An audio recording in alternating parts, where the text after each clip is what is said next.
Right, I think we might get started. So I just want to start the meeting by acknowledging the Kaurna people as the traditional owners of the lands on which I work and live.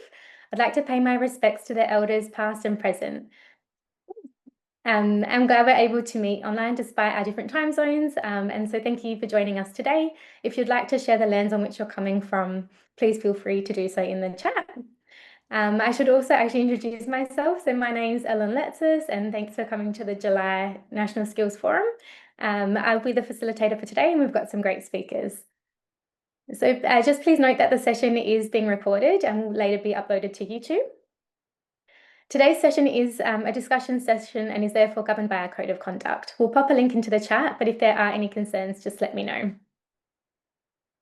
So I'm glad to see some familiar faces. So thanks for joining us again to these forums. But if you are new, a special welcome to you. The ARDC runs these National Skills Forum once a month. And just to give you a bit of a context, especially for the newcomers, the Skills Workforce Development team decided to come up with these monthly forums as a way of the training community to stay in touch between our annual skills summits. So these sessions were actually born out of feedback from the community who told us they wanted a more regular opportunity for learning, collaboration, and sharing ideas. The sessions are designed to be an open assembly, a space where we can come together regularly to exchange ideas, share resources and best practices, and showcase digital research skills development. Everyone here is welcome to contribute, share what's been happening in your world, and bring forward questions or challenges you may have. Which leads us into today's session, which is growing and adapting to new audiences and scales. We're excited to dive into a practical and insightful conversation about how training, service adoption, and integrated learning all work together to drive real impact. So you've designed the service, the tools are ready, but here's a challenge. How do you make sure it gets used and continues to grow? Today, we explore some of the key ingredients behind successful adoption and training programs. So we'll look at two different approaches to integrating training with service goals, examining what works, why it works, and how it can be adapted. And most importantly, we want to hear from you. So there will be time to share your experiences and ask any questions you have at the end of our presentations. We want to know what's working in your training communities and what lessons you've learned along the ways. To lead our discussions today, I'm pleased to be joined by two fantastic speakers, Dr. Rob Clemens and Dr. Melissa Burke. Rob is a skills development team, a skills development lead at the ARDC, working with the Planet Research Data Commons. Rob plays a key role in identifying skills gaps, shaping skills strategies, and co-designing resources that help Earth and environmental science researchers and make the most out of the tools available to them. Melissa is a training manager at Australian BioCommons and a subject matter expert in bioinformatics training, with many years of international experience designing and delivering both self-paced and virtual training. She works closely with the training community to build programs that are accessible and impactful across the life sciences. So without further ado, I'll hand over to Rob to kick us off. Thanks, Helen. So I just wanted to talk a bit about, let me move this, Biosecurity Commons and how, because the way that project is sort of engaged with different audiences and through different feedback loops that are continuously in operation, it's allowed for the continuous improvement of Biosecurity Commons, and some of those improvements I thought might relate to this audience. So first, get started with just providing first a bit of context around biosecurity. What is it? So every year, a large number of pests and diseases arrive in Australia each year. And that's because of growing volumes of international trade and more people moving around, traveling around the planet. And we're lucky in Australia because we have this biosecurity system that provides, $300+ billion in protection to our agricultural interests and to the environment by keeping these pests out. But every now and then, a pest will come in past that biosecurity fence. So it'll come into Australia, And this platform is all about finding, well, where do we look in Australia to find these pests as early as possible so we can eradicate them? How do we manage the existing pests that are already here? And how do we prove that the pest is not present when we're looking to export something to Europe, say? So how do we prove that there's no little bugs in the wheat exports that we export to Europe? And the implications of all that can be pretty large. So if a pest does arrive in Australia, you might lose market access, and that might lead to billions of dollars in losses to the Australian economy. So it's a fairly, there's a lot at stake in this sector. And we're lucky in that there's, this great volume of science that sort of recognizes, hey, we don't have unlimited resources to look for these pests and diseases. Where do we optimally look for and eradicate pests and diseases in Australia with the limited resources that we have? But unfortunately, these scientific papers, the scientific notation is a little hard to get your head around. Often these papers are hidden behind paywalls. And generally, it's hard to implement these methods if you're not already a really engaged researcher. So these best methods don't get translated to the biosecurity professionals who are doing the work. And there's this need to do this translation. And currently, because this translation doesn't happen, what often happens is you'll get an expert in South Australia and an expert in Victoria. They'll both develop a bunch of modeling to sort of support a decision that either Victoria or South Australia might be undertaking, but it might be on the same pest. And often they'll present that as maybe a PDF report. And so none of the data and none of the analytics that were used ever get used again, right? It informs that one decision and is never built upon. And there's an opportunity to have, South Australia and Victoria collaborating on that work, and over time figuring out which of those methods are working best, and to have these methods shared more widely. So think about it as FAIR being applied to analytics in the biosecurity sector. And ultimately, this should lead to better outcomes on the ground. And so Biosecurity Commons started in about 2021, and I'd argue that it's been pretty successful. And the reason, just like any project, the reason for the project's success is because of the people that get involved. There's probably about 5 times this many people that have been involved, but I didn't have pictures of everyone. But I think not only has it been, we've had good quality people involved in the project, but those people are representative of these different audiences that are important in biosecurity modeling. So first, in kind of the engine room of biosecurity analytics are the Center of Excellence for Biosecurity Risk Analysis. So they're based at the University of Melbourne. So they do all this, where do we put limited resources to reduce risks in Australia the most, right? They do that modeling really well. And they have good working relationships with researchers in industry and researchers in government. They might have a PhD in plant physiology, but they don't do this kind of work. So that's one audience, is the researchers.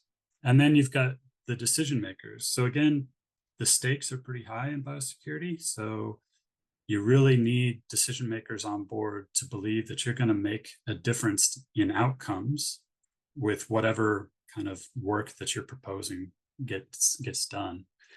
And if you do get those decision makers on side, you can often have them kind of promoting, endorsing, and possibly even helping funding the work. And that's true with most projects, is you need researchers and decision makers in most of these in our space. But in biosecurity, it also really helps to have the on-ground professionals. So these are the people that are going out into the field with devices or traps and finding these pests and diseases, or treating them or managing them. And those people really provide a lot of real-world expertise to sort of guide and change the model outputs. So those are three critical audiences that need to be engaged. And interestingly, about 80% of those folks in the biosecurity sector don't write any code. So there was a need to develop something that was fairly easy to use. And fortunately, that fourth audience is the developers. So there's a team of about 6 people at Biosecurity Commons who are pretty switched on in UI, UX, cloud development, platforms, all this kind of stuff that we're all familiar with. So those are the audiences that we had to have involved. And so at the beginning of this, we had, steering committees and little working groups, and we had, for every workflow that we identified, so every time we had a question and we needed a result, we brought together people from all of these different audiences to identify what things does the platform need to be able to do in order to answer these questions well and correctly and efficiently. And so that resulted in a platform where you're able to get data and analyze data and collaborate on those things and share both data and analytics. And one of the cool things that happened early in the project was there were some folks who were really familiar with user experience. And any one of these workflows is pretty complex. There's a lot of steps that you have to take to get a final result. And so what they did in the design is they broke up that complex problem into a series of steps. And so they'd start at the top. A user will start at the top of the ladder. They'll do that first step, then they'll get a tick mark. They'll do the next step, they'll get a tick mark, and on down until finally at the bottom, they get a final result. So that kind of user interface allowed us to pilot the project. And then we developed a whole ton of support materials that sort of explain the theory. They explain how to navigate the platform to do these things. There's ways that people could get in touch with us. So these were, additional feedback loops that were put in place. But probably the most useful feedback loop that we had was this little bit of software by UserSnap that some of you might be familiar with. But essentially, you can hit a feedback button on the platform, and you can draw on the screen, or you can make comments. And when you hit submit, that feedback goes straight to the development team in their Slack channel. So you get immediate feedback from users, and you're able to action that feedback really quickly, get back to them, and sort of keep that user interest as soon as they run into an issue. And because of those feedback loops, there's things that have been developed to help train users that weren't initially envisioned, right? So there's one point where there's a little thing where you can hit a button and get this explanation of what a stage-based population matrix is, right? Or there are these interactive tools now that are available on the platform. So these are kind of probability graphs. And what the users were struggling with is, when I change the parameters, how does that change? How do I visualize how that's changing the model? And so as I change parameters in the platform, the shape of this curve will change, right? Or the shape of this plot will change. So it just drove home an understanding through visualization of what these different tools were doing within the platform. And early in the piece, there was a real need to sort of convince the researchers and convince the decision makers that the platform was doing what it should be doing, right? So there were a number of use cases that looked to replicate the result that, from the literature. So there's a scientific article, and this is the result they got. We show that all the maths and the stats that are under the hood of these things can create the same result.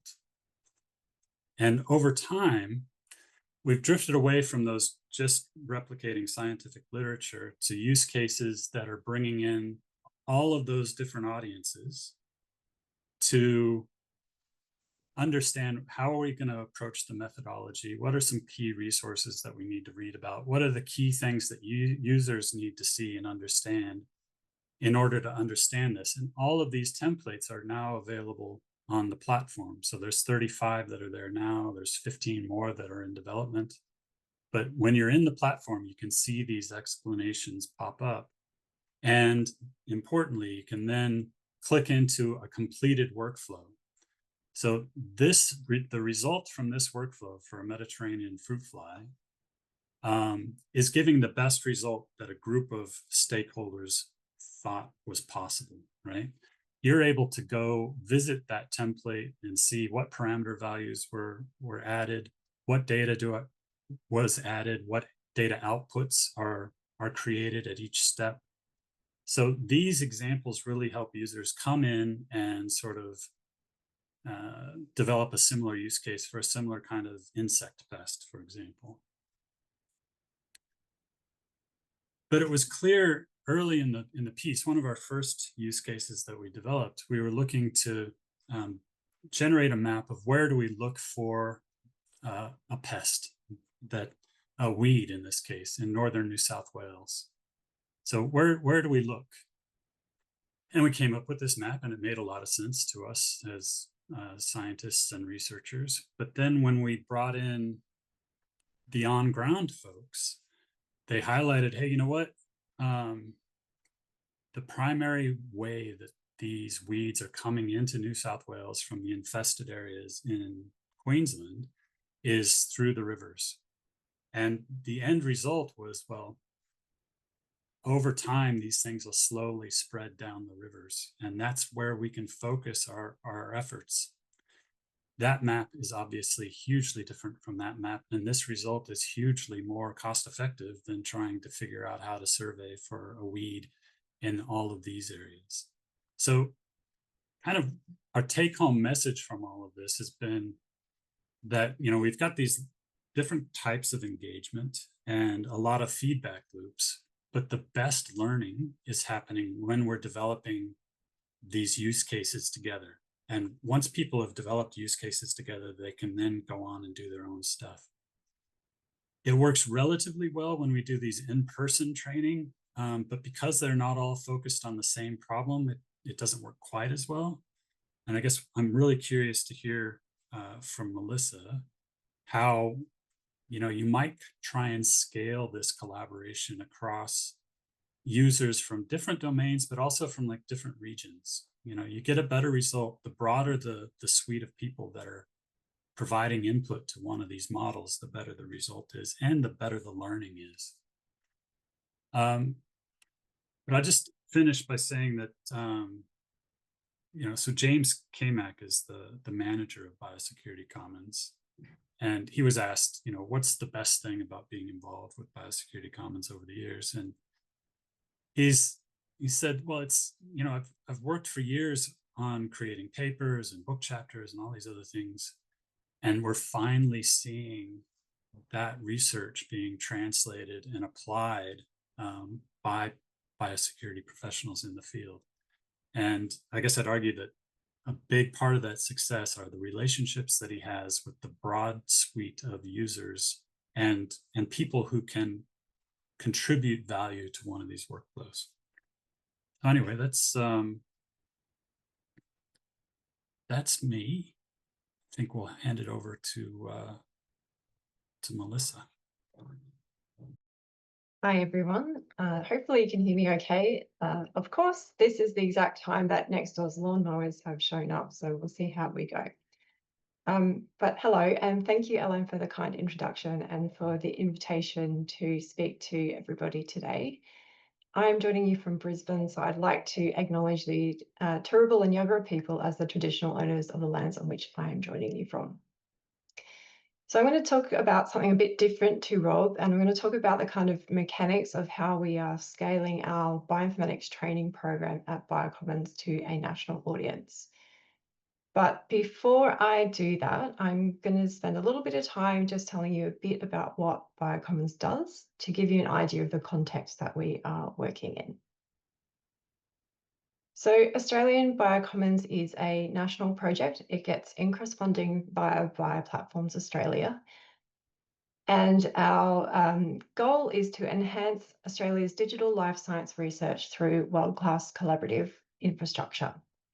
So the world of bioinformatics is quite a complex one. There are lots of different tools, software, platforms that people can use, and they tend to be developed by different people. So to put it simply, what we're aiming to do is to take an experience of navigating this landscape that from something that looks like this and smooth it out so that it looks something more like this. There's a few different ways that we are approaching this. Firstly, by building community scale digital infrastructure, by streamlining access to existing computational services, and by providing a national training and support solutions. And it's this last bit, of course, that I'm going to focus on for today.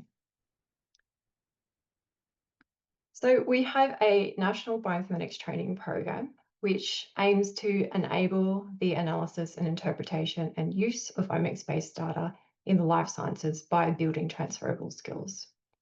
We aim to cover all of the life sciences and cater for all skill levels, and to make sure that everyone in all locations across Australia has access to these opportunities. We mostly do this through short format training in the form of webinars and workshops on a variety of different bioinformatics topics.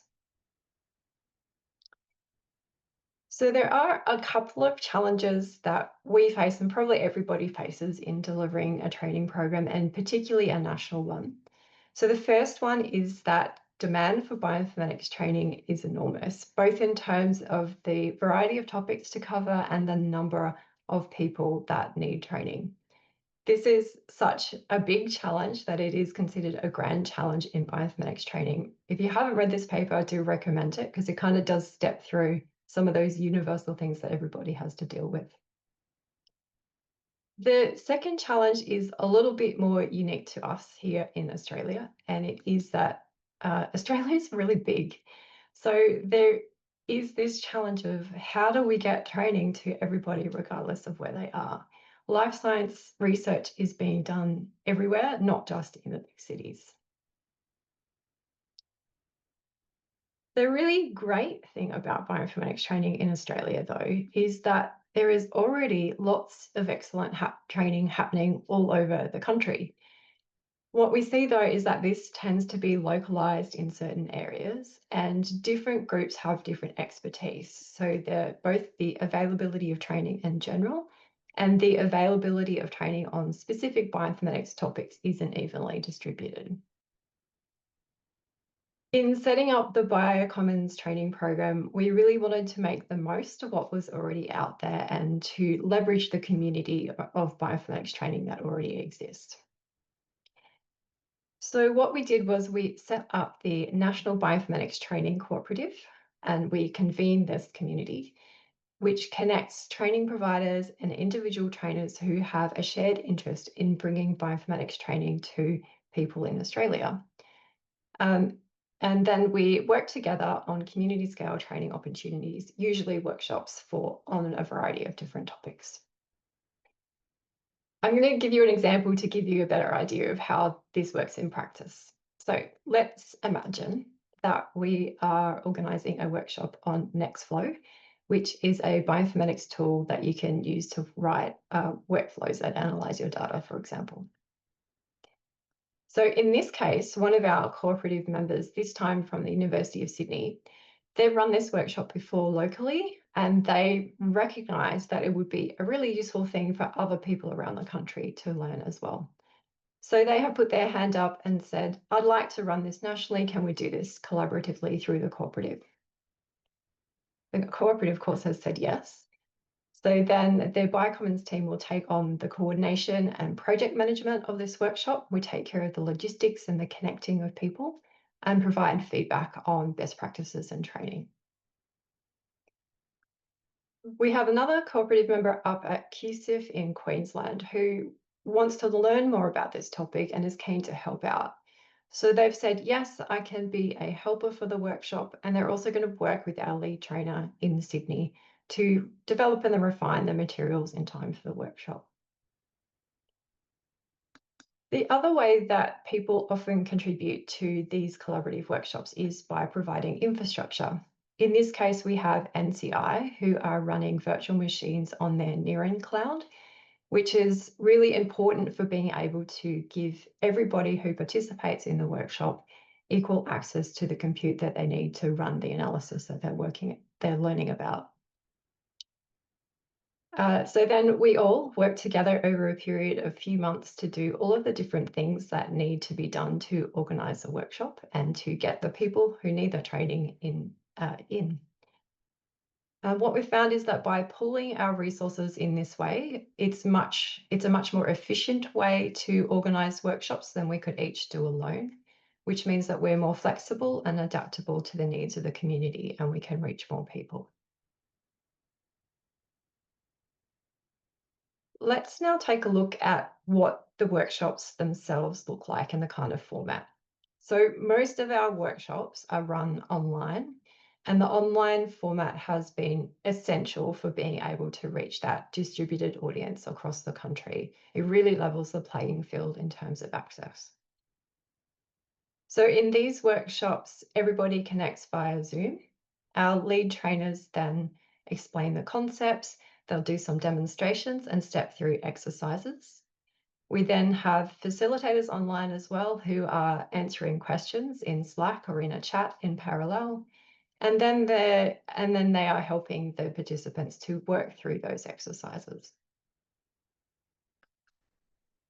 So this model is really, really scalable. We run it for between audiences of 10 to more than 100 people. It is more flexible than in-person training, mostly because we don't need to book rooms.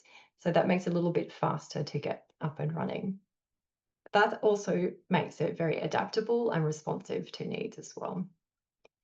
The one thing that really determines whether or not we can run a workshop is trainer availability and whether or not materials are already available. That influences how much time we need to spend in the development phase of the workshop. The other method that we have used and are starting to return to now is what we have been calling hybrid, but we would really like a new word for this. So if you have any suggestions, please put them in the chat for us. So in this model, we have in-person satellite sites in different locations around the country. For example, for the upcoming workshop we have next week, we've got satellite sites in Brisbane, Sydney, Canberra, Melbourne, Perth, and Adelaide.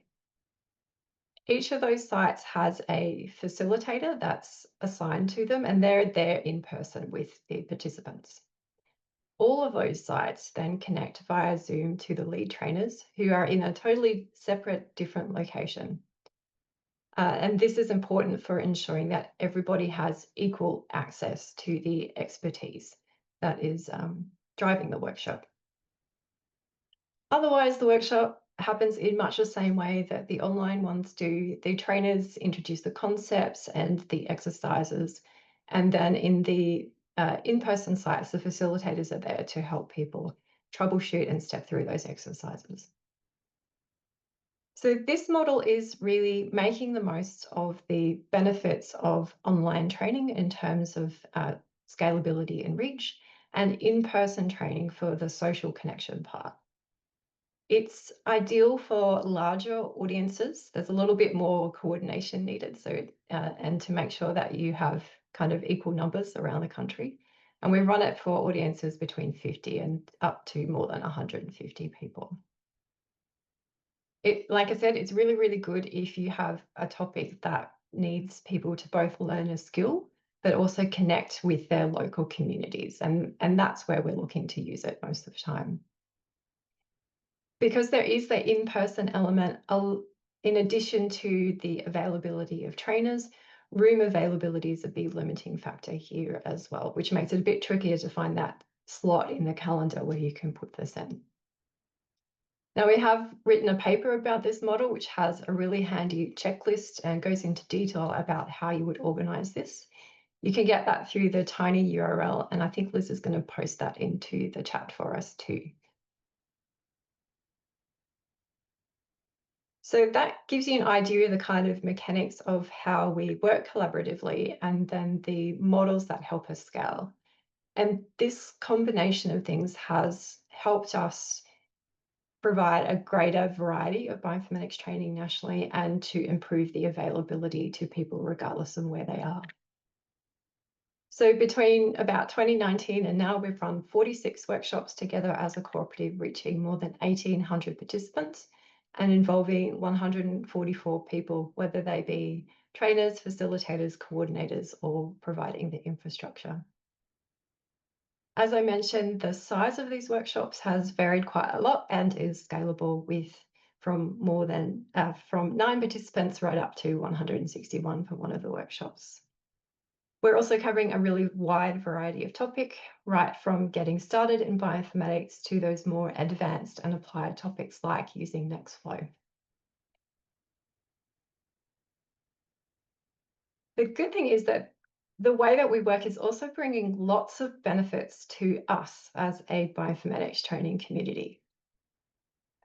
Now that we're working together, it means that we're building this network, we're getting to know each other, and we can share insights and best practices and learn from one another.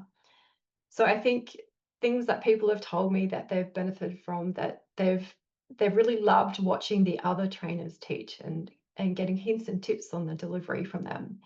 But they also really appreciate being able to go, oh, I don't have that bioinformatics expertise here in my group. Can we learn that from someone else?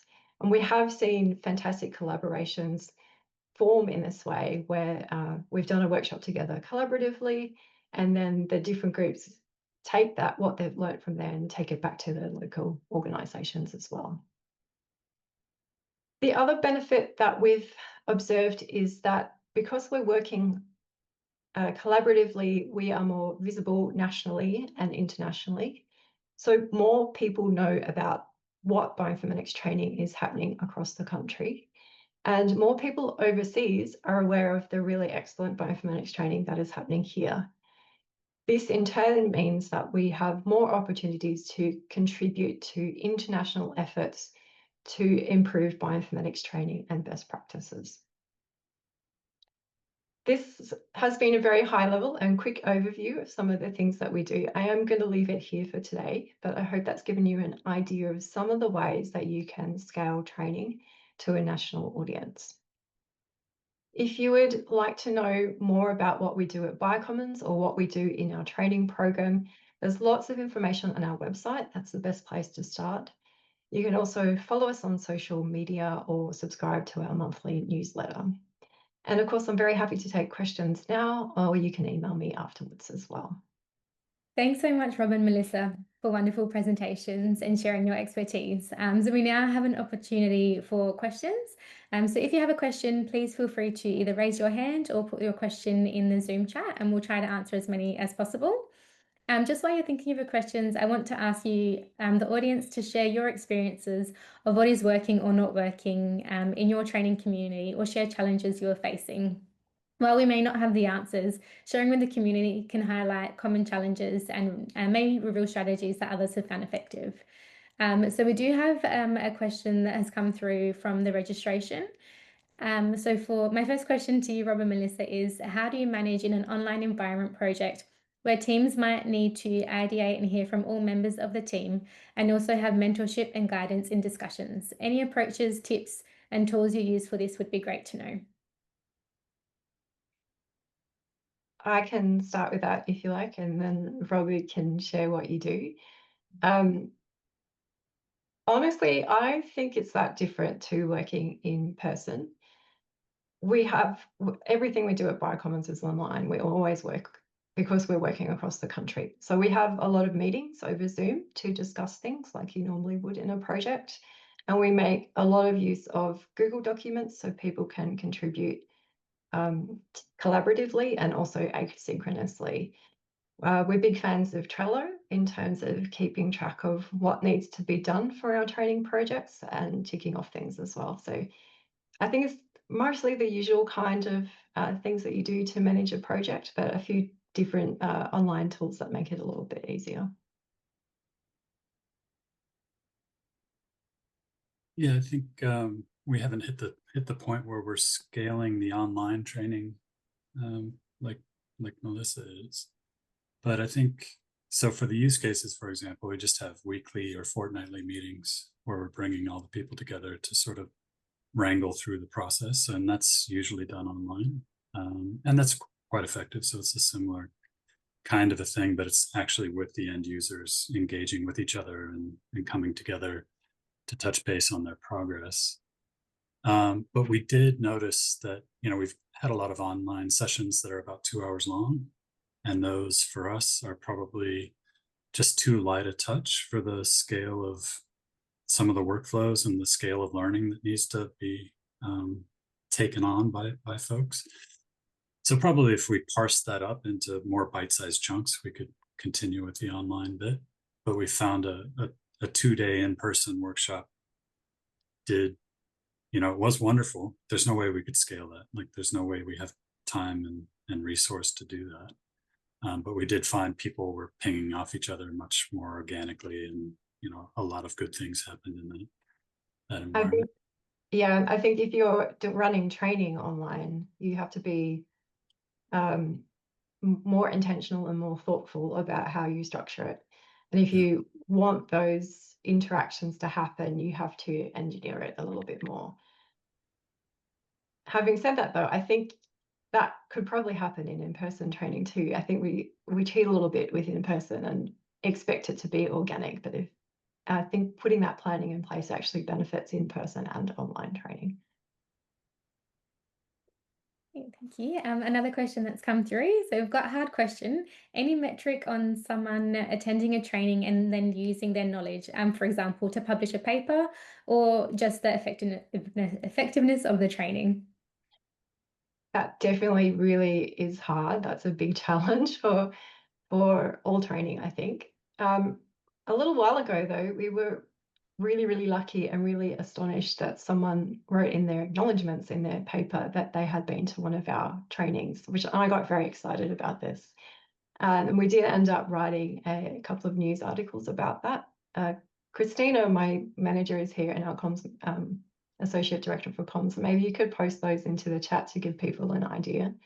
And it was just nice to see how going to the training, although they already kind of had the skills, it just made it kind of click in their mind and understand what they were doing. On the flip side, we were also able to show that running that training also had benefits to the trainer that helped them get a fellowship to run their research as well. Other than that, though, at the moment, we're not doing long-term feedback studies, mainly because we're a small team and we don't quite have the capacity to do that right now, but that is something that I'd like to explore in the future. All right. Have we got any more questions to come through? Feel free to raise your hand or just pop it in the chat.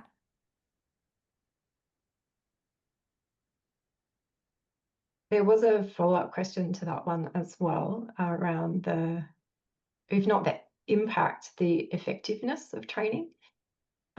So maybe this is more the satisfaction rather than the effectiveness. At the end of every workshop and the end of every webinar, and probably at the end of this session too, there will be a feedback survey. So we ask people, what was your overall rating? What was the best thing? What could be improved?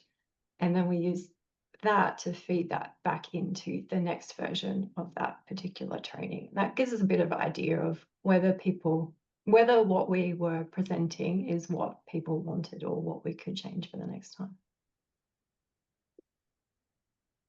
Another question has come through. Are researchers coming in with sufficient research data management skills and knowledge?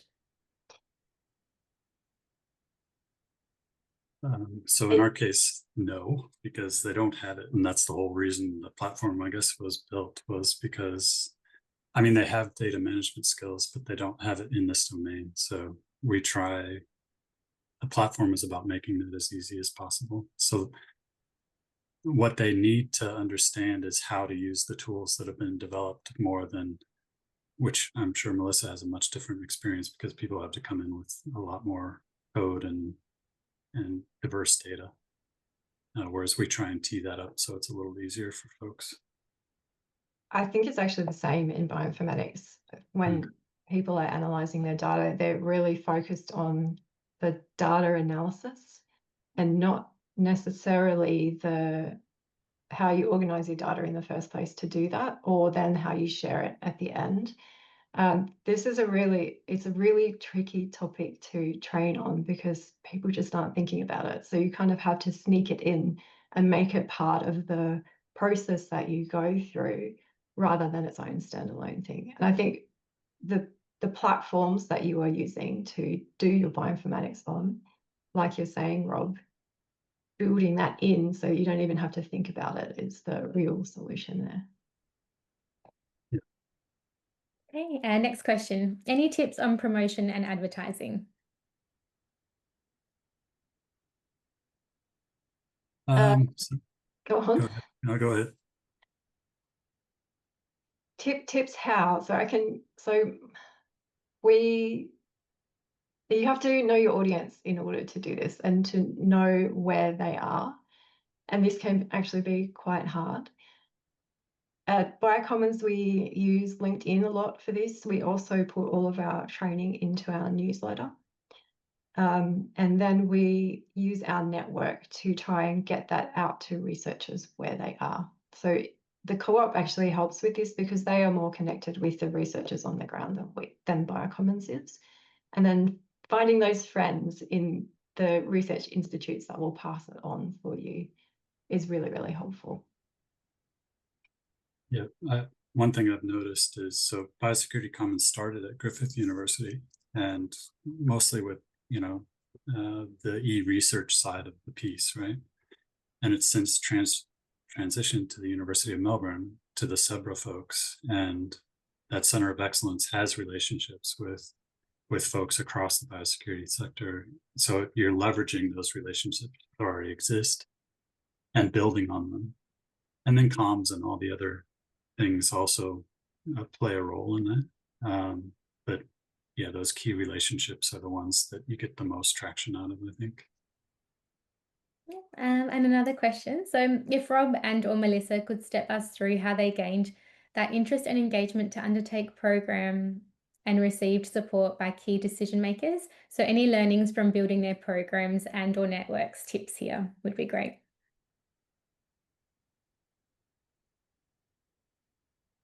From my side, quite a lot of this happened before I joined BioCommons, but to give you, I think what was really nice within BioCommons was that it was building on a lot of work that happened both within Australia and overseas before.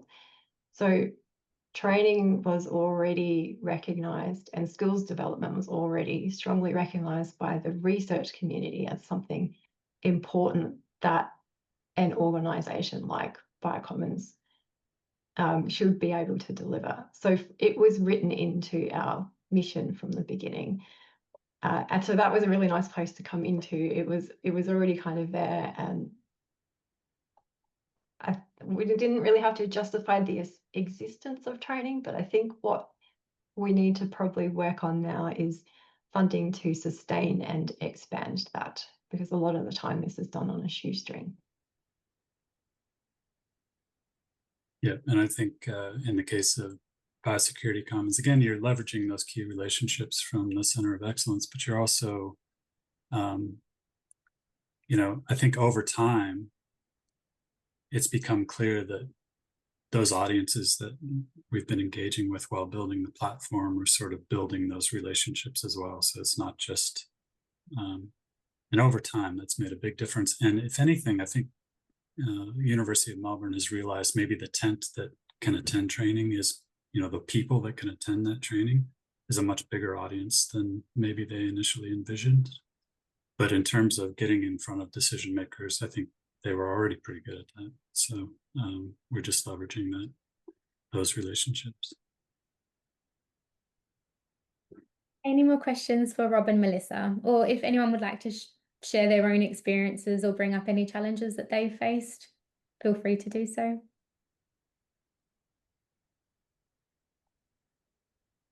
Just double check I haven't missed any questions. Okay, so there's one that's come through. Who are the folks organising that at University of Melbourne? So CEBRA, it's the Center of Excellence in Biosecurity Risk Analysis. So they're primarily the ones that are organizing it, and then the project team that's kind of spread around the country a bit.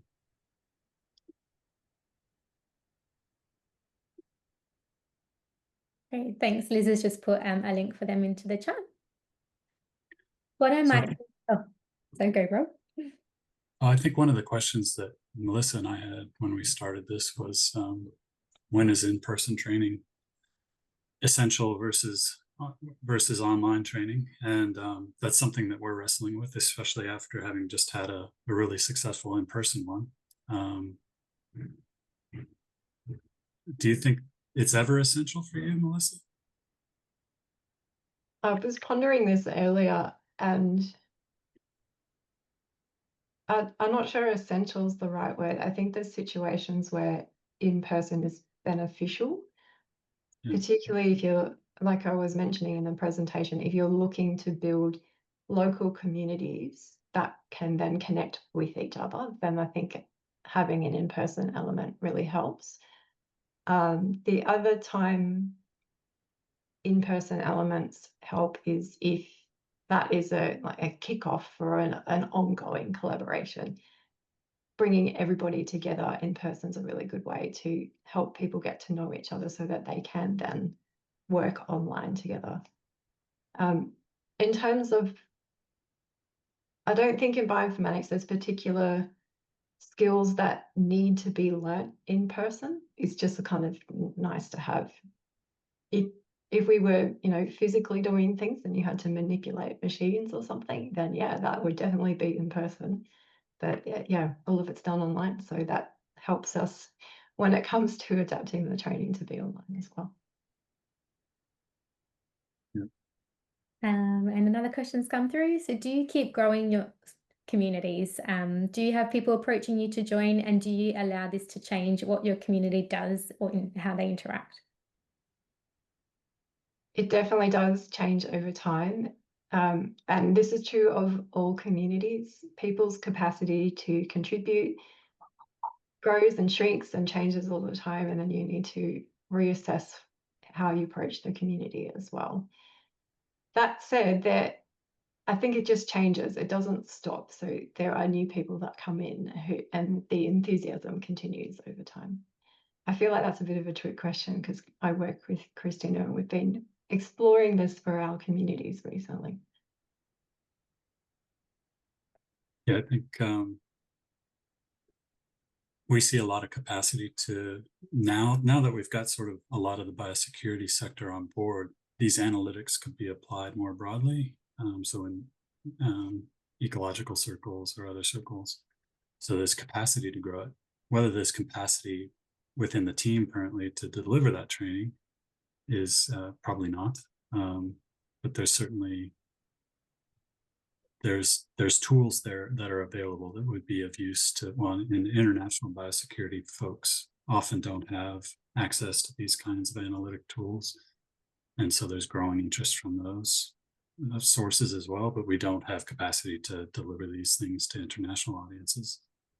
So certainly it does keep changing, but we are limited by the number. We're a pretty small team. And I guess I have a question. So how do you design training when no one person is expected to know the whole workflow? You got any thoughts? Collaboratively. Yeah, I can open that to the group.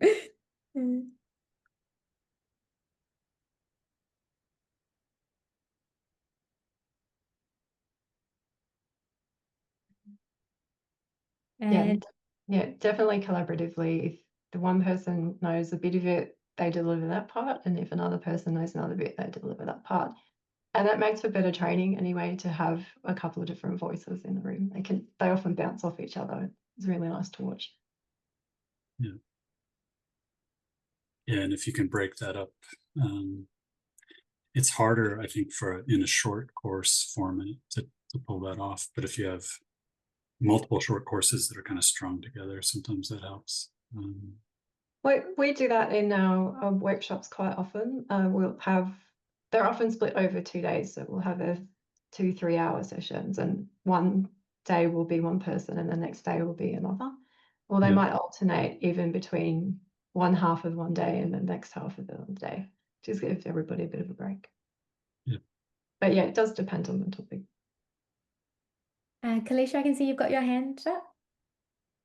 Yeah, thank you. That was really interesting. Thanks for the presentations, Melissa and Rob. One question I just had for you is, sounds like you've got a lot of experience with this, so I want to tap into it if I can.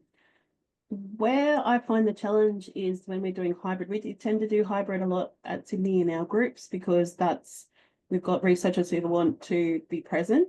But then we want to also get to people. Sometimes we're doing things with partners as well. And so geographically, we've got to open it up to hybrid. Where we struggle a bit is in those bits where we want to do breakouts. And when you've got people in the room and you've got people online, and then structuring it in a way so that you balance the breakout room so that the conversation, everyone gets, a chance to provide feedback and kind of then come back and share back to the room. And I think we could definitely improve on that. And so I'd be keen to just understand, what ideas you've got around that, or what little ways that you structure that to get a good result. What I've seen work well is that having online breakout rooms and in-person breakout rooms that then report back rather than trying to mix the two. So then you have in-person facilitators who lead your in-person rooms and an online facilitator who is guiding the people online. I think that's the kind of sweet spot. We experimented with this during COVID as well. It gets really challenging when you're trying to get people to work together in breakout rooms in a hybrid way. That's complicated. Thank you.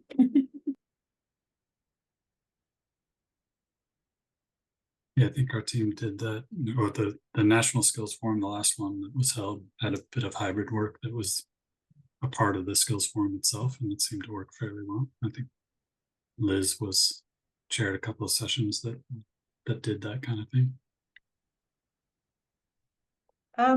Actually, Rob, I can probably extend on that a little bit, because part of that was for our Carpentry Connect event last year. And from my experience in teaching the Carpentries instructor training, I've learnt that for managing breakouts, whether they're in person or online, it's really about the clarity of what you can get people to do and making sure you've made the action clear to people, and then preparing for that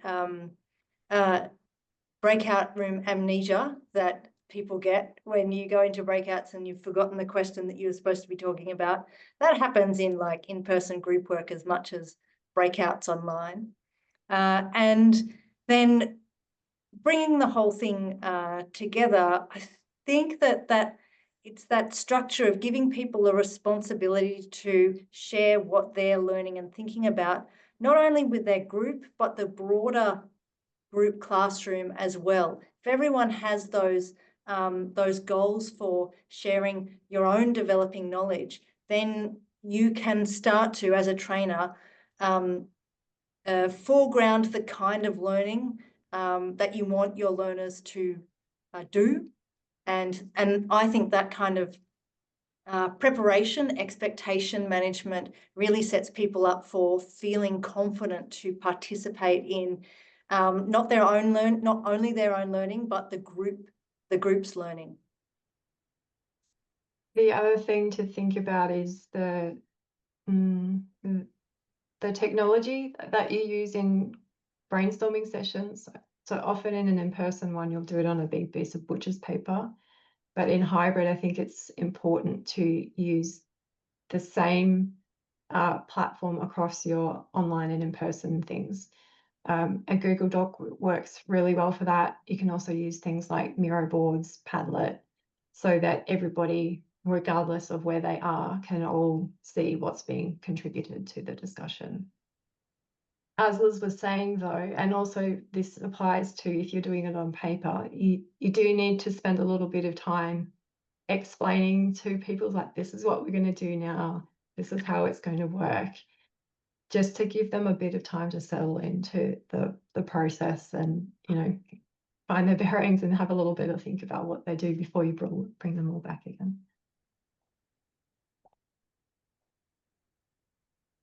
All right, so thank you so much. I might just share my screen again just for the wrap-ups. Okay, so as we begin to wrap up today's session, I'd like to leave you with a small challenge. What's one thing that you'll do differently when designing or delivering your next training session based on today's discussion? If you do feel inspired, we'd love to hear what that is, and you can put that in the chat. So as Melissa, oops, sorry, I've gone one ahead.